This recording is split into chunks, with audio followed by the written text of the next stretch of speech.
আসসালামু আলাইকুম ভিউয়ার্স, আজকে ভিডিওতে আপনাদের সবাইকে স্বাগতম। আশা করি আপনারা সবাই ভালো আছেন। তো টাইটেল দেখে আপনারা হয়তোবা অবাক যে কিভাবে 30 দিনে যে কোনো ভাষা শেখা সম্ভব। সব ভাষার স্ট্রাকচার তো সেম না, অ্যান্ড তারপর আবার কিভাবে 30 দিনে সম্ভব।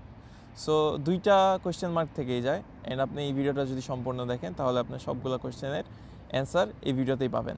তো আমার মতো আপনারা যারা দেশের বাইরে আছেন আপনারা সবাই জানেন যে একটা সেকেন্ড ল্যাঙ্গুয়েজ শেখার ইম্পর্টেন্স কতটুকু। তো আমাদের পারপাস কিন্তু ভিন্ন ভিন্ন হতে পারে, কিন্তু আমাদের লক্ষ্য বা গোল কিন্তু একটাই, সেটা হচ্ছে নতুন একটা ভাষা শেখা। হতে পারে এটা কোনো স্টাডি পারপোজে, জব পারপোজে, কিংবা অনেকেই কিন্তু শখেও নতুন নতুন ভাষা শিখে থাকে। আর কেমন হয় যদি আপনাকে আমি বলি যে আপনি আপনার শখের ভাষাটাই মাত্র 30 দিনের মধ্যে শিখতে পারবেন। তো প্রথমে আমরা আলোচনা করব হচ্ছে কী মেথডে আপনি আসলে ভাষাকে অ্যাপ্রোচ করবেন। সবাই কিন্তু কনফিউজ থাকে যে একটা নতুন ভাষা যখন শিখবে তখন সে কিভাবে ভাষাটাকে অ্যাপ্রোচ করতে পারে। প্রথমে কি সে গ্রামার শিখবে, প্রথমে কি সেন্টেন্স শিখবে, নাকি ওয়ার্ড শিখবে, আলফাবেট শিখবে, কি শিখবে? এবং গ্র্যাজুয়ালি প্রথম যে ধাপের জিনিসগুলো শেখার পর তারপর তার কী শিখতে হবে অ্যান্ড কীভাবে সেগুলো প্র্যাকটিক্যাল লাইফে ইউজ করবে, এই জিনিসগুলো নিয়ে কিন্তু আমাদের কনফিউশন সবচেয়ে বেশি।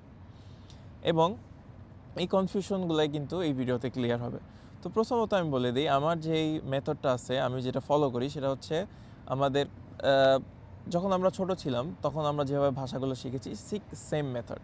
তো আমি বলবো যে ভাষা শেখার জন্য গ্রামার জরুরি, কিন্তু প্রয়োজন না। আপনি যদি গ্রামার শিখতে পারেন তাহলে ভালো, কিন্তু আপনার যে একবারে গ্রামার শিখতেই হবে এরকম কোনো নেসেসারি নাই। আপনি গ্রামার শিখতে পারলে ভালো, কিন্তু আপনাকে যে গ্রামার শিখতেই হবে এমন কোনো বাধ্যবাধকতা কিন্তু আসলে নাই। মনে করে দেখেন, আপনি যখন ছোট ছিলেন তখন কি আপনি গ্রামার শিখেছিলেন? আমি আমার ছোটোবেলায় কিন্তু শিখিনি। আমার মনে হয় আপনারাও হয়তো বা শিখেননি। কিন্তু আমরা কিভাবে এত ভালো বাংলা বলতে পারি, কখনো কি চিন্তা করে দেখেছেন? তো ভাষা শেখার জন্য যেটা সবচেয়ে ইম্পর্ট্যান্ট সেটা হচ্ছে যে ভোকাবুলারি এবং কন্টিনিউয়াস প্র্যাকটিস, যেটা কিন্তু আমরা ছোটোবেলা থেকে আমাদের মায়ের কিংবা বাবার অ্যান্ড ফ্যামিলি মেম্বার্সের মুখ থেকে নতুন নতুন শব্দ শিখেছি, এবং এটা প্রতিদিন আমরা যখনই নতুন একটা শব্দ শিখতাম এটার কন্টিনিউয়াস প্র্যাকটিস কিন্তু করতাম আমাদের ফ্যামিলি মেম্বারদের সাথে। তো আমার ল্যাঙ্গুয়েজ লার্নিং যে মেথডটা আছে এটাও কিন্তু এর থেকে কোনো ভিন্ন হবে না। আমরা বিভিন্ন রকমের ভোকাবুলারি শিখব, খুব কমন জিনিসগুলো শিখব, এবং এগুলোকে আমরা প্র্যাকটিসের মাধ্যমে 30 দিনের মধ্যে একটা ভাষার যে বেসিক্স জিনিসগুলো আছে সেগুলো সব কিছু আমরা আয়ত্ত করতে পারবো। এবং আপনাকে আমি এখন বলে দিব যে কি কি জিনিস সবচেয়ে ইম্পর্ট্যান্ট, অ্যান্ড আমি 30 দিনের এমন একটা রুটিন দিব আপনাকে যেখানে আপনি 30 দিনে কোন দিন কি কি শিখতে হবে সেগুলো পুরোপুরি পেয়ে যাবেন। এখন এগুলোর বিবরণ আমি ভিডিওতেও দিচ্ছি, এবং কমেন্ট সেকশনে গেলে আপনি একটা ড্রাইভের লিঙ্ক পেয়ে যাবেন যেখানে এই যে এই 30 দিনের রুটিনটা আছে সম্পূর্ণভাবে একটা পিডিএফ আকারে দেওয়া থাকবে। তো আমরা যদি আমাদের রুটিনে দেখি যে সবার প্রথম দিন আসলে আপনার কি শেখা উচিত, অবশ্যই সেটা হবে হচ্ছে আলফাবেট। আমরা কিন্তু ছোটোবেলায় আমাদের বাবা মা সবার আগে ট্রাই করে যে আমাদের আলফাবেটগুলো শেখানোর। অ্যান্ড প্রথম দিন আপনি যেটা শিখবেন সেটা হচ্ছে আলফাবেট। অ্যান্ড আলফাবেটটা কেন এসেনশিয়াল? যে কোনো একটা ল্যাঙ্গুয়েজে আলফাবেট শিখলে আপনার তারা কোন ক্যারেক্টারগুলোকে কীভাবে উচ্চারণ করে সেটা আপনার জন্য ক্লিয়ার হয়ে যাবে, এবং পরবর্তীতে আপনার যতগুলো ওয়ার্ডস দেখবেন সেগুলো আপনার আসলে কারেক্টলি প্রোনাউন্সিয়েশন করতে পারবেন, কারেক্টলি উচ্চারণ করতে পারবেন।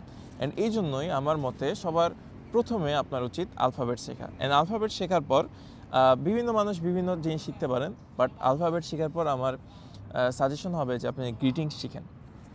গ্রিটিংসের মধ্যে কী কী থাকবে? গ্রিটিংসের মধ্যে থাকবে হচ্ছে হাই, হ্যালো, কেমন আছো, ধন্যবাদ, আবার দেখা হবে, ভালো থেকো, এটসেট্রা। এই যে জিনিসগুলো আছে আমরা যেগুলো ডে টু ডে লাইফে ইউজ করি, শুভ সকাল, শুভ বিকাল, এটসেট্রা, অনেক কিছুই আছে কিন্তু আমরা যেগুলো প্রতিদিনই ইউজ করি। এই জিনিসগুলো আপনার শিখতে হবে যেই ল্যাঙ্গুয়েজ আপনি শিখতে চান সেই ল্যাঙ্গুয়েজে। তারপর চলে যায় হচ্ছে 3 নম্বরে, আমি আমার রুটিনে রেখেছি হচ্ছে নাম্বারস। এখন নাম্বারসটা ইম্পর্টেন্ট, বাট আমি তো চাইলে নাম্বারস আরও পরে রাখতে পারতাম। তো 3 নম্বরে নাম্বারস রাখার খুবই ইন্টারেস্টিং একটা কারণ আছে। তো আমি যখন প্রথম ল্যাঙ্গুয়েজ শিখতে যাচ্ছিলাম তো আমার প্রবলেম হচ্ছিল যে আমি আসলে মোটিভেশন পাচ্ছিলাম না। আমার দেখা যায় 3-4 দিন শেখার পর একটা ফ্রাস্ট্রেশন কাজ করতেছিল যে কী ব্যাপার, এত চেষ্টা করলাম এখনও তো কিছুই শিখতে পারি নাই। সো এই কারণে আসলে আমি ডে 3-তে রাখছি হচ্ছে নাম্বারস। অ্যান্ড নাম্বারস কেন? তো আপনি যে কোনো একটা ভাষার দেখবেন সবচেয়ে ইজি পার্ট হচ্ছে তাদের গণনা শেখা। যে কোনো ওয়ার্ডসের থেকে আপনার নাম্বারসগুলো সবসময় সহজ, অ্যান্ড নাম্বারসগুলো সহজ হওয়ার আরেকটা কারণ হচ্ছে রিপিটেটিভ। 1 থেকে 20 দেখা যায় যে একটু ভিন্ন, এবং তারপর দেখা যায় 1 থেকে 20-এ আপনি যে জিনিসগুলো শিখছেন এগুলো আপনি আবারও নতুন হয়তো বা 1-2টা জিনিসের সাথে অ্যাড করে বারবার ইউজ করবেন। তো এইখানে যেটা হয় আর কি, আমার ক্ষেত্রে আমি বলতেছি, একটা মোটিভেশন বিল্ড আপ হয়। তো আপনি দেখা যাচ্ছে যে 1 থেকে 100 প্রায় 100টা ওয়ার্ড আপনি মনে করবেন যে ইয়েস আমি 100টা ওয়ার্ড শিখে ফেলছি। তো এটা আপনাকে যে একটা ইন্সপিরেশন দিবে সেটা কিন্তু অনেক। তো আপনার যখন এই ভাষা শেখার একটা হ্যাবিট ফর্ম হয়ে যাবে, তারপর কিন্তু আপনার পরবর্তী যে লেসনগুলো আছে এগুলো শিখতে খুবই ইজি হবে, অ্যান্ড আপনি ডিমোটিভেটেড ফিল করবেন না। সো আমি সবাইকে সাজেস্ট করব যে আপনারা দেখা যায় যে প্রথম সপ্তাহের মধ্যে নাম্বারসগুলো কভার করার ট্রাই করবেন। অ্যান্ড এটা করলে কি হবে যে আপনার নিজের থেকে একটা মোটিভেশন আসবে, যে মনে হবে যে না আমি তো ভালো পারতেছি, আমি অনেক কিছু শিখে ফেলছি, অ্যান্ড আপনি পরবর্তীতে আরও গতিতে মোটিভেশনের সাথে আপনার যে পরবর্তী লেসনগুলো আছে এগুলো কভার করতে পারবেন ইজিলি। তো ডে 4, ডে 5 এগুলো খুবই সিম্পল বেসিক জিনিস, অ্যান্ড আমার মনে হয় না এগুলো একদিনেরও পড়া। আপনি যদি ট্রাই করেন আপনি একদিনের মধ্যেই এই 2টা শেষ করতে পারবেন। সেটা হচ্ছে day and month, and 6 number দিনে আমি রাখছি হচ্ছে season. So day, month, season depend করতেছে কে কতটা ভালো মনে রাখতে পারেন। আপনারা চাইলে একদিনেও সব শেষ করতে পারেন, অথবা আপনি 3 দিন সময় নিয়ে এই জিনিসগুলো আসলে কভার করতে পারেন। অ্যান্ড তারপর আমি 7 নাম্বারে 7 নাম্বার দিনে যে জিনিসটা রাখছি সেটা খুবই ইম্পর্টেন্ট। সেটা হচ্ছে সেলফ ইন্ট্রোডাকশন। আপনার নাম, আপনার বয়স, আপনার বাড়ি কোথায়, এটসেট্রা আপনার নিজের সম্পর্কে আপনি একটা ইন্ট্রোডাকশন শিখবেন। কারণ নতুন কারোর সাথে আপনি যদি পরিচয় হতে যান, সেক্ষেত্রে কিন্তু সবার প্রথমে যে জিনিসটা দরকার সেটা হচ্ছে আপনার একটা ইন্ট্রোডাকশন। আপনার হয়তো বা কারোর সাথে দেখা হয়েছে, পরিচয় হইতেছে, আপনাকে অবশ্যই সে আপনার নাম জিজ্ঞেস করবে। কেউ হয়তো আপনার বয়স জিজ্ঞেস করবে। আপনিও চান যে আপনি অন্য মানুষদের এভাবে নাম, বয়স, এটসেট্রা এগুলো জিজ্ঞেস করতে চান। সো এখানে দেখেন আমরা এতদিন যে ওয়ার্ডগুলো শিখছি, প্রথম থেকে যেগুলো শিখবো আর কি, প্রথম 5-6 দিনে এগুলো ইউজ করার জন্য আমাদের অবশ্যই প্র্যাকটিসের দরকার। অ্যান্ড প্র্যাকটিস আপনি কখন করতে পারবেন? যখন আপনি অন্য কারোর সাথে কথা বলতে পারবেন। অ্যান্ড অন্য কারোর সাথে কথা বলার জন্য 2টা জিনিস খুবই ইম্পর্টেন্ট। সেটা হচ্ছে 1 নাম্বার গ্রিটিংস, আপনি যেটা দিয়ে কনভারসেশন শুরু করবেন, আর 2 নাম্বার হচ্ছে এটা কন্টিনিউ করার জন্য আপনার জানা দরকার হচ্ছে সেলফ ইন্ট্রোডাকশন, অ্যান্ড অন্য মানুষের ক্ষেত্রেও আপনি কীভাবে সেই জিনিসগুলো জিজ্ঞেস করবেন যাতে সে তার পরিচয় তুলে ধরে, এই জিনিসগুলো জানা। অ্যান্ড এই জন্য 7 নাম্বার দিন আমি সবচেয়ে ইম্পর্টেন্ট জিনিসটা রাখছি, সেটা হচ্ছে সেলফ ইন্ট্রোডাকশন। অ্যান্ড তারপরেই আমি বলবো যে আপনি শিখেন হচ্ছে কোয়েশ্চেন্স। আমাদের বাংলায় কিন্তু খুব কমন কিছু কোয়েশ্চেন্স আছে, যে কে, কোথায়, কেন, কিভাবে, কখন, এটসেট্রা। এই যে ইংলিশে যেটাকে আমরা বলি WH কোয়েশ্চেন, এই যে কোয়েশ্চেনগুলো আছে এগুলো কীভাবে করতে হয়, আপনি যে ল্যাঙ্গুয়েজটা শিখবেন সেই ল্যাঙ্গুয়েজে এই জিনিসটা আপনি যদি জানতে পারেন, তাহলে কিন্তু আপনার দেখা যায় যে একটা কনভারসেশনের শুরু করার জন্য কিংবা একটা কনভারসেশন কন্টিনিউ রাখার জন্য যে জিনিসটা প্রয়োজন সেটা কিন্তু আপনার মধ্যে থাকবে। অ্যান্ড আমি আবারও বলছি যে আপনি যখন প্র্যাকটিস করতে যাবেন, প্র্যাকটিস করার জন্য প্রয়োজন হচ্ছে কনভারসেশন। অ্যান্ড আপনি যদি এই জিনিসগুলো জানেন, তাহলে আপনার জন্য ইজি হবে যে কারোর সাথে কনভারসেশন শুরু করা। অ্যান্ড কনভারসেশনের মাধ্যমে আপনার প্র্যাকটিস হবে, অ্যান্ড আপনি যে ল্যাঙ্গুয়েজটা শিখতে চাচ্ছেন সেটা খুবই তাড়াতাড়ি আপনি শিখতে পারবেন, অ্যান্ড আপনার মনেও থাকবে। তো 9 নাম্বার দিনে আপনি যে জিনিসটা শিখবেন সেটা হচ্ছে সময় বলা এবং সময় জিজ্ঞাসা করা। তো সময় বলা, সময় জিজ্ঞাসা করার এই যেই জিনিসটা আছে, এটা কিন্তু খুব ভালোভাবে ইউজ করার একটা ওয়ে হচ্ছে, আপনি যদি আপনার পরিস্থিতি থাকে কাউকে জিজ্ঞেস করার ওই ফরেন ল্যাঙ্গুয়েজে, অবশ্যই আপনি এই পরিস্থিতির সর্বোচ্চ ব্যবহার করবেন। আপনি প্রথমত শিখবেন কীভাবে সময় জিজ্ঞেস করে, এবং আপনি কি করবেন, র্যান্ডম একটা স্ট্রেঞ্জারকে যা জিজ্ঞেস করবেন যে এখন কয়টা বাজে। অবশ্যই বাংলাতে না, আপনি যে ল্যাঙ্গুয়েজটা শিখেছেন সেই ল্যাঙ্গুয়েজে জিজ্ঞেস করবেন সময় কত এখন।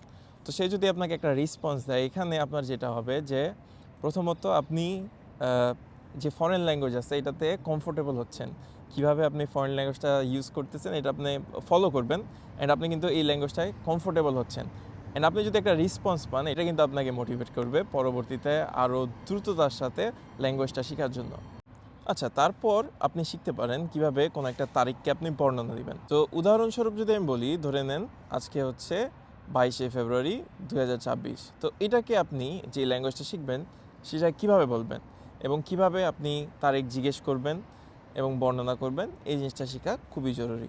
আর তার পরের দিন আমি আমার যে রুটিন আছে সেটাতে রেখেছি হচ্ছে প্রোনাউন, এবং আর্টিকেল। আর আর্টিকেল এবং প্রোনাউন কিন্তু ল্যাঙ্গুয়েজ ভেদে কিছুটা ডিফারেন্ট হতে পারে, অ্যান্ড আপনি আপনার যে ল্যাঙ্গুয়েজ আছে আশা করি সেই অনুযায়ী শিখে নেবেন।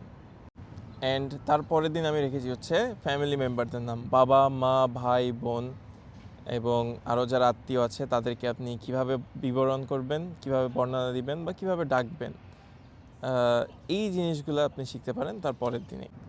আর তার ঠিক পরের দিনই আপনি শিখবেন হচ্ছে রিলেশনশিপ, যেমন হচ্ছে আপনার স্ত্রী, হতে পারে আপনার শ্বশুর, কলিগ এটসেট্রা। এই যে রিলেশনগুলো আছে এই রিলেশনশিপগুলো আপনি শিখবেন হচ্ছে তার পরের দিন। তো 15 নম্বর দিনে আমি আমার লিস্টে রেখেছি হচ্ছে ইমোশনস, হাসি, কষ্ট, দুঃখ, কান্না, বেদনা, কত রকমের ইমোশন আছে আমাদের লাইফে। এই সব ইমোশনগুলো আপনি শিখতে পারেন 15 নম্বর দিনে। অ্যান্ড আমার লিস্টে 16 নম্বর দিনে আছে হচ্ছে বডি পার্টস। আমাদের নাক, কান, মুখ, চোখ, গলা, হাত, পা এটসেট্রা, এই যে বডি পার্টগুলো আছে এইগুলার প্রপার যে নাম সেইগুলো আপনি শিখলে কিন্তু আপনার জন্য অনেকটা ইজি হবে। এর পরের দিনই আমরা আসলে শিখবো সিকনেস নিয়ে। তো আপনার দেখা যায় যে আপনি যদি সিকনেস নিয়ে বর্ণনা দিতে যান সেক্ষেত্রেও কিন্তু আপনার বডি পার্টসের নামগুলো জানা থাকলে অনেকটাই হেল্প করবে। আর সিকনেসের ক্ষেত্রে বলি, আমাদের লাইফে কমন যেই সিকনেসগুলো আছে যেমন মাথা ব্যথা, মাথা ঘোরা, বমি হওয়া, হজমের সমস্যা এটসেট্রা, এই যে সমস্যাগুলো আছে এগুলোকে কীভাবে ল্যাঙ্গুয়েজে বর্ণনা দেয় সেই জিনিসটা আপনি শিখলে আপনার যদি কোনো সময় আপনি অসুস্থ হয়ে যান সেক্ষেত্রে কিন্তু আপনি ডাক্তারের কাছে গেলে এই জিনিসগুলো বিবরণ দিতে পারবেন। তো তারপরের 3টা দিনে আপনি যেগুলো শিখবেন সেগুলো হচ্ছে ফলের নাম, শাকসবজির নাম এবং যেই কমন ফুড আইটেমস আছে, ড্রিঙ্কস, ফুড আইটেমস এগুলোর নাম। তো বিভিন্ন দেশে কিন্তু খাবার আইটেম বা শাকসবজির আইটেমে কিছুটা ভিন্নতা দেখা যেতে পারে, তবে পরিশেষে কিন্তু বলা যায় যে প্রায় 80-90% কিন্তু একই রকম। তো আপনি যদি শিখে যান এবং অন্য কোনো ভিন্ন ফল ফ্রুট কিংবা শাকসবজি কিংবা খাবারের আইটেম থাকে সেটা আপনি পরবর্তীতে শিখতে পারবেন। অ্যান্ড এর পরের দিন আপনার শিখবেন হচ্ছে অ্যাডজেক্টিভস, লম্বা, খাটো, ছোট, ঘন, পাতলা এটসেট্রা, অনেক রকমের অ্যাডজেক্টিভ আছে। তো আপনি ডে টু ডে লাইফে যেই অ্যাডজেক্টিভগুলো সবচেয়ে বেশি ব্যবহার করবেন এরকম হয়তো বা ইম্পর্টেন্ট 20-30টা অ্যাডজেক্টিভ আপনি শিখতে পারেন। ওকে, তো এরপরে যে জিনিসগুলো আমার লিস্টে আছে এগুলো কিন্তু দেখা যায় যে যতই আমরা লিস্টের দিকে অগ্রসর হচ্ছি ততই কম ইম্পর্টেন্ট জিনিসগুলো আসতেছে। এরপর আপনি শিখবেন যে কোনো কিছুর দাম আপনি কিভাবে জিজ্ঞেস করবেন অথবা কোনো কিছুর দাম আপনি কিভাবে বলতে পারেন। এবং 23 নম্বর দিনে আমি আমার লিস্টে রেখেছি হচ্ছে ট্রান্সপোর্টের নাম, বাস, গাড়ি, নৌকা, ফেরি, ট্রেন, কোনটাকে কি বলে সেই জিনিসগুলো আপনি শিখতে পারেন। এবং 24 নম্বর দিনে ওয়েদার, এখন বৃষ্টি হচ্ছে নাকি দিনটা খুবই রৌদ্রোজ্জ্বল অথবা মেঘলা, মেঘাচ্ছন্ন, অথবা জোরে বাতাস বইতেছে, এরকম অনেক সিচুয়েশন থাকে আমাদের ওয়েদারের। এরকম হয়তো বা কমন আপনি 10-12টা সিচুয়েশনের নাম বা কীভাবে আপনি বর্ণনা দিবেন ওই ল্যাঙ্গুয়েজে সেটা শিখতে পারেন। 25 নম্বরে আমি যেটা দেখেছি সেটা হচ্ছে ইমার্জেন্সি, কীভাবে আপনি কারোর থেকে সাহায্য চাইতে পারেন, কীভাবে বলতে পারেন আমার সাহায্যর দরকার, কিংবা ওই দেশের যেই ইমার্জেন্সি নাম্বারগুলো আছে সেইগুলো আপনাকে ফোন দিয়ে প্রথমত কি বলতে হবে বা কি বললে আপনি সবচেয়ে দ্রুত সময়ের মধ্যে সাহায্য পেতে পারেন সেই জিনিসগুলো কিন্তু অবশ্যই শিখে রাখবেন। আর 26 নম্বরে যেটা আছে সেটা হচ্ছে ডিরেকশন কীভাবে জিজ্ঞেস করবেন এবং আরেকজনকে কীভাবে ডিরেকশনের বর্ণনা দিবেন সেই জিনিসটা শিখলে দেখা যায় যে আপনার ডে টু ডে লাইফে কিন্তু অনেক হ্যাসেল থেকে আপনি মুক্ত হতে পারবেন। এবং 27 নম্বরে আপনি আপনার যেই কাজ আছে সেই কাজের অনেক রকমের শব্দ এবং সেন্টেন্স থাকতে পারে যেগুলো আপনি সবসময় ইউজ করবেন। এই জিনিসগুলো এটা বিভিন্ন মানুষের ক্ষেত্রে বিভিন্ন হবে এবং বিভিন্ন ল্যাঙ্গুয়েজের ক্ষেত্রেও কিন্তু এর একটা ভিন্নতা দেখা যাবে। তো আপনি আপনার ল্যাঙ্গুয়েজ এবং প্রয়োজন অনুযায়ী এই সেন্টেন্সগুলো এবং এই শব্দগুলো অবশ্যই শিখে রাখবেন। কোনো দিনে আপনি শিখবেন হচ্ছে ভার্বস, দৌড় দেয়া, সাঁতার কাটা, বিভিন্ন রকমের ভার্বস আছে, এইগুলা কিভাবে বলতে হয়, কিভাবে আপনি এই ভার্বসের কিন্তু বিভিন্ন ফর্ম আছে, সবগুলো ফর্ম সহ আপনি ট্রাই করবেন শেখার। যদি আপনার একদিনের বেশি লাগে তাহলে সেক্ষেত্রে আপনি হয়তোবা প্রয়োজনীয় 10টা প্রথমে শিখলেন, তারপরের দিন হয়তো আরও 10টা শিখলেন, এভাবে আপনার যখন যতটুকু প্রয়োজন সেই অনুযায়ী আস্তে আস্তে আপনি শিখতে পারবেন। লাস্ট 2 দিনে আপনি যে জিনিসটা শিখবেন হচ্ছে প্রথমত কমন যে সেন্টেন্সগুলো আছে ডে টু ডে লাইফে কিন্তু আমরা অনেক কমন সেন্টেন্স ইউজ করি গ্রিটিংস ছাড়াও। তো আপনার সবচেয়ে ভালো হবে যদি আপনি এই যে এরকম ইম্পর্টেন্ট ধরেন 20-30টা সেন্টেন্স শিখে রাখেন, যেগুলো আপনার হয়তোবা দেখা যায় রেগুলার ডে টু ডে লাইফে ইউজ করা লাগতে পারে।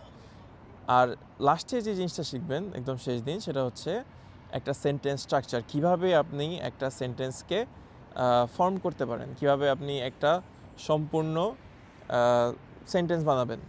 প্রথমে কি আসবে, প্রথমে কি সাবজেক্ট আসবে, ভার্ব আসবে, অ্যাডজেক্টিভ আসবে, কোনটা আসবে, সেই যেই মেথডটা আছে সেটা আপনি শিখে রাখলে পরবর্তীতে আপনি এই যে এতদিন 29 দিনে যেই ওয়ার্ডগুলো শিখলেন এবং যেই ছোটোখাটো সেন্টেন্সগুলো শিখলেন, এগুলোর ভিত্তিতে আপনি নিজেই কিন্তু নতুন সেন্টেন্স ফর্ম করতে পারবেন। তো মোটামুটি এই জিনিসটাই থাকতেছে। আপনি যদি এই রুটিনটা ফলো করে 30 দিন কন্টিনিউ আধা ঘন্টা থেকে 1 ঘন্টা সময় দেন, তো আমি মনে করি যে আপনার পক্ষে 1 মাসের মধ্যেই ভাষাটা শেখা সম্ভব। যদিও আমরা জানি যে সবার কিন্তু শেখার গতি সমান না, অ্যান্ড এটা আপনার মেনে নিতেই হবে। কেউ হয়তো বা একটু দ্রুত শিখবে, কেউ হয়তো বা একটু স্লো শিখবে, অ্যান্ড আপনি আপনার প্রয়োজন এবং আপনার যে গতি আছে সেই গতি অনুযায়ী অবশ্যই যদি 30 দিনে সম্ভব হয় 30 দিনে শিখবেন। যদি 30 দিনে সম্ভব না হয়, টেনশনের কিছু নেই। আপনি আপনার নিজ গতিতে দেখা যায় একদিন আপনি শিখুন, তারপরের দিন হয়তো আপনি একটু রেস্ট নেন, আবার শিখুন, এবং সপ্তাহে একদিন হয়তো আপনি যেই জিনিসগুলো শিখলেন এই যেগুলোর একটা রিভিশন দিতে পারেন। সবার কিন্তু দেখা যায় যে স্মৃতিশক্তি সমান থাকে না। অনেকেই হয়তো এর মধ্যে দেখা যায় যে অনেকগুলো জিনিস শিখবেন এবং 1 সপ্তাহ 15 দিন পর হয়তো এটার অর্ধেকই ভুলে যাবেন, এবং যখন আপনি এই জিনিসগুলো আবারও রিভিশন দিবেন আপনার হয়তোবা 80-90% মনে থাকবেন। পরবর্তী যখন আপনি প্র্যাকটিস করতে এক সময় এক্সপার্ট লেভেল চলে যাবেন, শুধুমাত্র তখনই আপনার পুরোপুরি যে জিনিসগুলো আছে সম্পূর্ণ ভাষাটা মনে থাকবে। তো শেষ করার আগে আবারও বলতেছি, এটা টেনশনের কোনো কারণ না। আপনার নিজের গতিতে নিজের প্রয়োজন অনুযায়ী যে জিনিসগুলো আপনার কাছে মনে হয় ইম্পর্টেন্ট, আমার লিস্টের বাইরেও যদি এগুলো থাকে সেক্ষেত্রে আপনি ওই জিনিসগুলো শিখতে পারেন। তো এই থাকবে আজকের ভিডিওতে। আশা করি আপনি যদি এই মেথডটা ফলো করেন আপনি 30 দিনের মধ্যেই একটা নতুন ভাষা শিখতে পারবেন। আর আপনি যদি আমার এই চ্যানেলটিতে নতুন হয়ে থাকেন তবে অবশ্যই আপনাকে আমি বলবো আমার চ্যানেলটিতে সাবস্ক্রাইব করুন। দেখা হচ্ছে নেক্সট ভিডিওতে। আসসালামু আলাইকুম।